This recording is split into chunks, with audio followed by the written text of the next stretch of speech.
조국은 민정수석 법무부 장관 하기 전에 형사소송법 전문 교수였습니다. 로스쿨에. 그러면 로스쿨 학생들에게 형사소송을 하는 법을 가르치는 교수였다.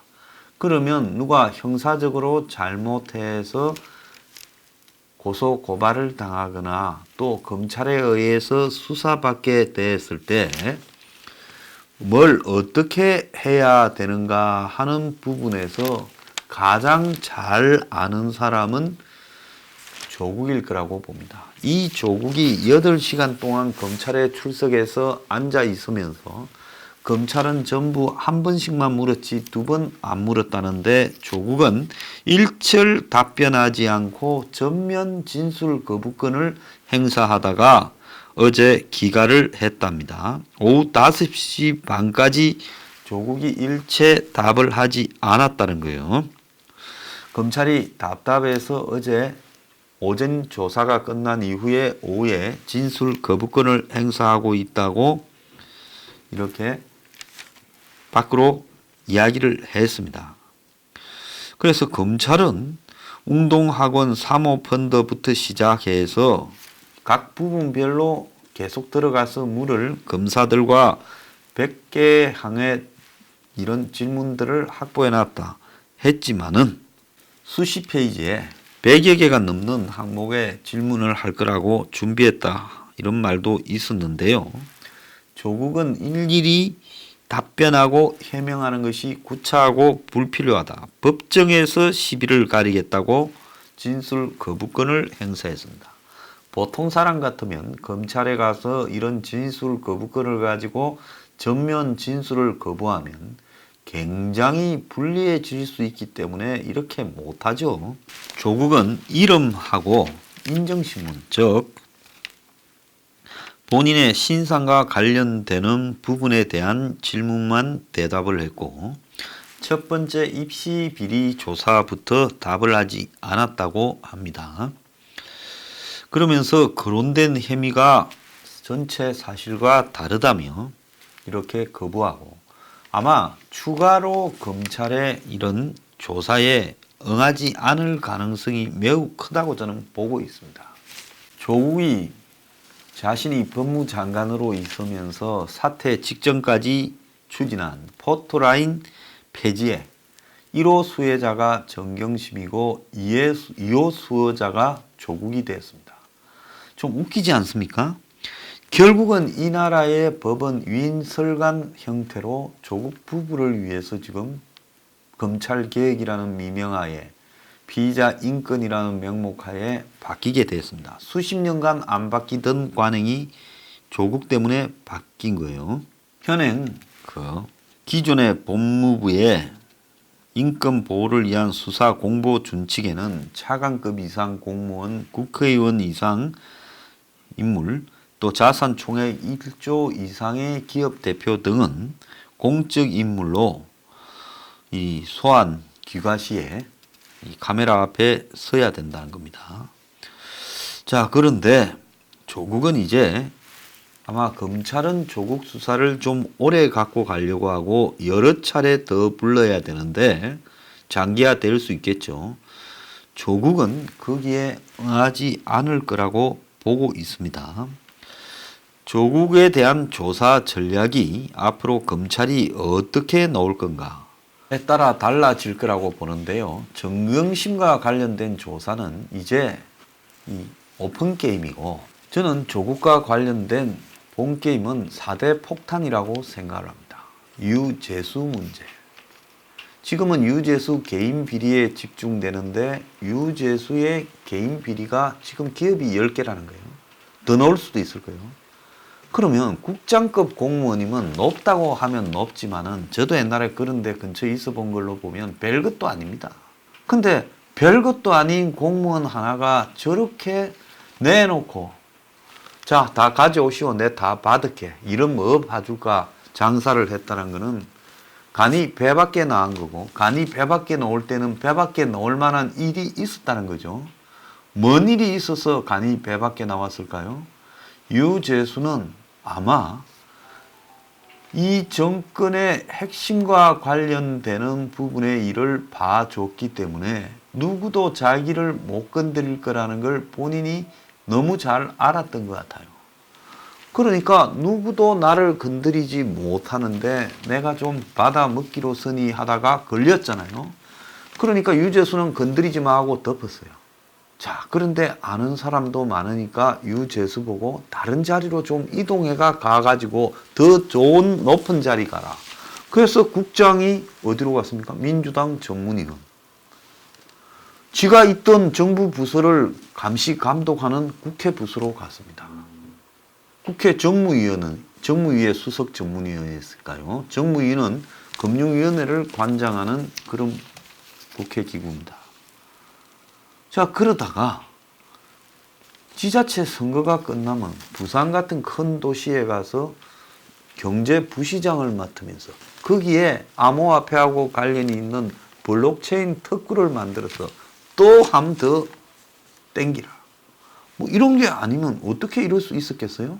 오늘 그 한 언론에 부산시의 유로땀불이라고 조선일보에 이런 기사가 났습니다. 유재수가 31일 날 사표를 냈는데 검찰이 유재수 사무실을 지난 4일 날 압수수색을 하고 난 이후에 검찰이 지난 4일 날 유재수가 근무하던 금융위원회 등을 압수수색하고 출국 금지를 시킨 사실이 알려진 이후에 부산시는 그동안에 상당히 급박하게 돌아갔다는 거예요.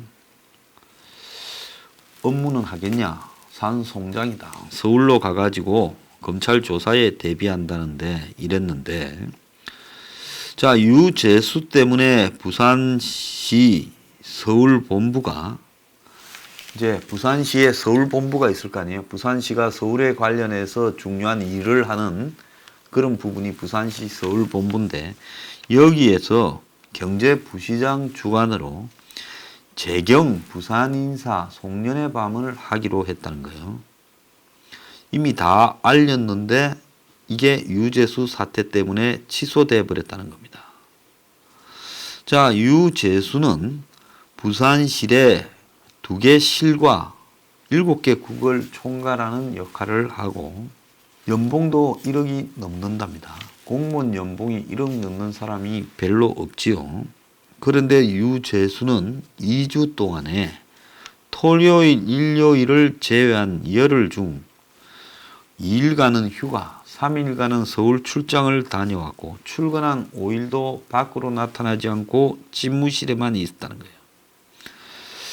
자, 그래서 요 며칠 유재수가 나를 지켜달라고 부산시에 부탁을 했고 사실상 부산시가 비호해 주는 거다라는 이야기까지 나돌았다고 합니다. 사소한 비리를 저지른 사람도 지난 한국당 정권 때 부산시에 관련된 사람들을 다 처리해 놓고는 유재수한테만은 부산시가 유재수죄가 확정될 때까지 후임을 임명하지 않고 지금 비워놓는다. 이러고 있습니다. 자, 그러면 유재수는 도대체 뭔 빽일까요? 뭘 도와줬길래 저런 비리를 저지르고도 아직도 깜빵에 가지 않고 거듭 승진해서 위로 올라갔을까요? 그게 지금 뭔지가 곧 개봉박두라는 겁니다. 그거는 조국이 유재수를 수사하지 마라 했으니 조국 윗선의 이야기고 조국과 유재수는 특별히 잘 알았던 것 같지는 않아요. 자, 두 번째 폭탄은 이제 신라젠입니다. 신라젠을 검찰이 조국 관련 압수수색 시작한 다음 날 또 했지요. 그리고는 덮어놓고 있습니다. 신라젠과 관련해서 내부 미공개 정보 이용이라 해서 신라젠에 관련된 직원이 주식을 팔아서 떼돈을 벌었다. 임직원이. 그런 의심 정도인데 지금 저한테 들어오고 있는 이야기로는 신라젠이 그 정도 차원이 아니라 상장 과정에 엄청난 의혹이 지금 있었다. 또 유력 정치인과 신라젠과의 연관고리가 있었다. 그래서 지금 신라젠이 아무것도 없는데 봉이 김섬달보다 더하게 임상 2상 통과 정도는 기본인데 그것도 통과하지 못하고 자빠진 저 회사가 10조짜리가 됐다라는 게, 그것도 그 직전에 기술 특례 상장으로 10조가 됐다라는 게, 이게 말이 되는 이야기입니까? 누가 어떻게 봐줬길래 문정권의 1년차 수직 상승과 똑같은 형태로 신라젠 주식이 10조가 됐겠어요? 거기에 돈 잔치를 해먹은 사람은 과연 누구겠습니까? 자, 지금 검찰이 확보했을 걸로 보이는 신라젠 주식을 거래한 사람 명단에 누가 들어있고 거기에 또 앞으로 뇌물 처먹은 놈들이 누구인가가 관건이 될 거라고 봅니다. 세 번째가 그 윤규건이가 구속되고는 그 뒤로 조용해요. 자, 그러면 진짜 윤규건이가 조용해서 조용하겠습니까? 버닝썬 사고 때, 자, 온갖 지금 의혹이 등장했는데 덮어졌습니다. 자, 거기에 윤규건이가 핵심이었고, 그리고 그 윤규건 우리들 병원을 관장했어요.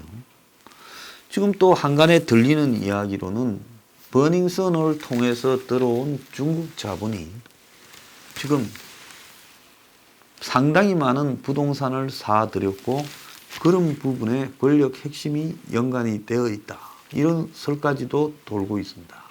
자, 그래서 이 윤규건이 한 역할이 우리들 병원을 덮는 것, 그리고 그 우리들 병원을 덮은 것은 전부 조국이 보고받고 나중에 검찰이 우리들 병원과 관련해서 사금융 이런 문제가 터진 부분에 대해서, 또 사문서 위조 이런 문제가 터진 부분에 대해서 조사해보니 별거 아니고 권력 개입, 권력 실세 개입의 문제도 사실이 아니더라고 저희들이 우리들 병원 문제 가지고 뉴스 브리핑이 6월 22일입니까? 2차 집회를 했잖아요. 앵그리 블루요. 그 직전에 무혐의라고 발표했는데 그게 다 누가 시키고 누가 지시해서 남의 집회를 앞두고 마치 무혐의라서 너네들이 집회할 것도 없다라는 식으로 죄를 뿌렸을까요? 그리고 버닝썬을 통해서 들어왔던 중국의 이 조폭돈은 어디로 가 있을까요? 안 들어왔겠어요? 들어왔지요. 자, 그 일에 연관되어서 딜을 봐준 사람이 과연 누굴까요? 이런 것이 지금 윤구경 폭탄에 들어있다고 봅니다.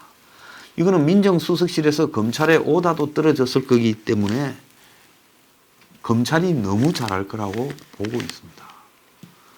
또 나머지 부분에서 보면, 자, 상상그룹 노무현 정권과 가까운 골든브릿지 정권을 인수하고 유준헌이라는 사람이 주가 조작이나 사채 등 질이 좀 안 좋다 했는데 온화가 됐어요. 그러고 난 이후에 금감원, 정권선물위원회, 금융위원회도 다 협조해 줬다라는 이야기까지 나오고 검찰에서도 혐의 없다고, 조사 안 받는다고 확인서도 떼줬다고 합니다. 누가 수유 썼길래 유준헌이 그렇게 됐을까요? 그걸 마치 검찰하고 유준헌이하고 비리로 엮으려고 정권의 떨거지들이 쇼를 하는데 웃기는 소리 하지 말아요. 그게 어떻게 금융감독기관들까지 다 좌지우지가 됩니까? 검찰이요? 아니죠. 자, 그래서 이 유준헌이가 노정권과 가깝다고 알려졌던 골든 브릿지 정권을 인수하고 또 상상그룹의 저축은행들을 인수해서 그것이 지금 코링코에 돈을 주로 빌려주잖아요. 코링코가 급할 때마다 돈을 갖다가 그냥 막 빌려주고, 형식적으로는 뭘 질건을 잡고 어쩌고 했지만은 그건 전부 다 일종의 형식이라고 봅니다. 왜? 필요도 없는 바지 회사들을 중간에 끼워갖고 쇼를 한 걸 보면 마치 외부적으로 누가 이걸 봤을 때는 아주 복잡해서 비리가 없는 것처럼 보이려고 의도적으로 쇼를 했어요. 심지어 조국 사건이 터지고 난 뒤에 도망가려고 주식 잡혀서 돈 만드는데도 돈을 줬습니다. 이거는 뭔가 하면 깊숙하게 연결되어 있다는 부분이에요. 그래서 이것이 단지 조국 차원에서만의 일인가? 아니면 그 위 차원에서? 아니 그래도 맹색이 정권회사를 인수한다는 게 그게 쉬운 거냐는 겁니다. 그래서 이 비리도 만만치 않을 것이다라고 제가 보고 있습니다. 그래서 이 조국과 관련되는 4대 폭탄이 터지게 되면 수습이 불가능하니까 이 폭탄을 갖다가 아예 지금부터 대답을 안 해야 나중에 조국도 위해라고 말을 안 하지. 지금부터 대답을 하기 시작하면 조국이 나중에 이거는 위에서 시켜서 했다고 말해버리면 큰일 나지 않습니까? 그러니까 아예 우리가 다 알아서 막을 거니 너는 가서 말하지 말고 있어. 우리가 판사한테 해결하든 어떻든 해결을 다 할게. 지금 그렇게 됐을 거라고. 저는 조국한테 시켰을 거라고 봅니다. 위에서요. 그래서 조국은 나는 말 안 해 하고 배짱 장사하고 있는 거죠. 자, 그러면 그건 뭐냐? 조국 수사가 아니라 조국 위선 수사가 될 수밖에 없다라는 겁니다. 그래서 이 4대 폭탄으로 조국 위선 수사로 번져놓은 걸 막으려고 지금 혈안이 되어 있다는 겁니다. 그런데 그걸 과연 막을 수 있을까요? 전 막을 수 없을 거라고 보고 있습니다. 왜? 결국은 조국이 왜 그렇게 했는지에 대해서 답이 안 나오는 일이 많이 있다는 거예요. 조국이 유죄수 봐주고 얻은 이득이 뭐겠어요? 조국이 뭐 유죄수 정도가 아무것도 아니었죠. 근데 왜 조국이 유죄수를 봐줬을까요? 그럴 이유가 없지 않습니까? 자, 신라젠으로 지금까지 검찰이 정경심위에 차명 주식 투기를 조사를 했는데 신라젠은 안 나왔어요. 그러면 신라젠은 권력 실세라도 함부로 들어갈 수 없는 뭐가 있었다. 왜? 진짜 높은 사람이 하는데 그 밑에 들락거리면 바로 보고가 들어갈 거 아니에요? 높은 사람한테. 누구도 지금 이 주식을 샀습니다. 그러니까 아예 근처에 안 가고 정경심이가 궁금해서 물어만 봤을 거다. 그렇게 보고 있습니다. 김경록이한테 물었잖아요. 자, 우리들 경우는요. 이건 뭐 보나마나 권력 핵심하고 직결되는 문제 아닙니까? 근데 윤규건이는 단지 우리들 병원뿐만 아니라 외부의 조폭 자금이 들어와서 한국에 지금 서울에 중국의 조폭 자금이 부동산을 사는데 뭐 성리 등이 연결하는 부분에 다리를 놨을 가능성도 있어요. 그런 부분이 지금 코링코하고도 뭐 연결돼서 나타날 가능성도 있다고 저는 보고 있습니다. 자, 그리고 저축은행 하는 유준은이가 정권사 인수자금은 과연 어디서 나왔을까? 저게 실제 누가 주인일까? 이런 문제도 지금 중요한 부분이라고 봅니다. 앞으로 이 4대 폭탄이요. 한마디로 조국 배후를 초토화시킬지 한번 지켜봐야 됩니다.